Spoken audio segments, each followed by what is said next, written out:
Watch me for video guys. Makapal na naman ang damo sa taniman ko. Ayan.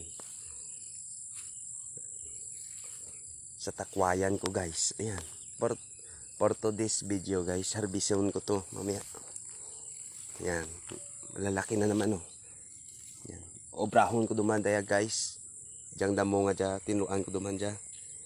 Yan.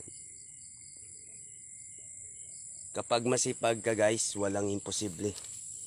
Tsaka yung ukra ko dito guys, makapal na rin yung ano, yung damo. Yan. Yun.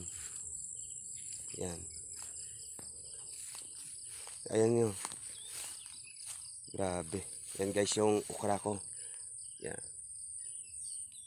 Makapal din yung damo.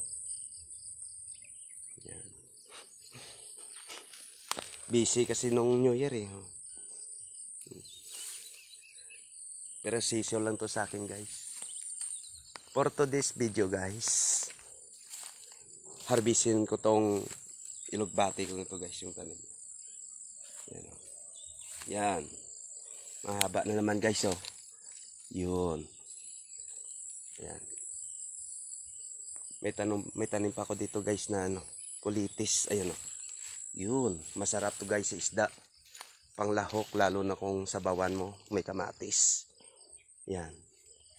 Ito guys, oh. Yan ang ilugbati ko. Harvestin ko to guys. Thank you. Masigla, malusog, kaya gwapo ang produkto. Ito na yung na-harvest natin guys, oh.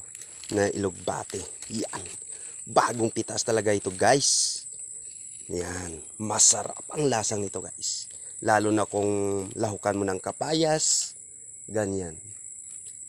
Tapos ito pa guys, yung gabi. Oy! Yan guys, oh. Yan. Malalaki guys, oh. Yan. Thank you for watching. Shout out.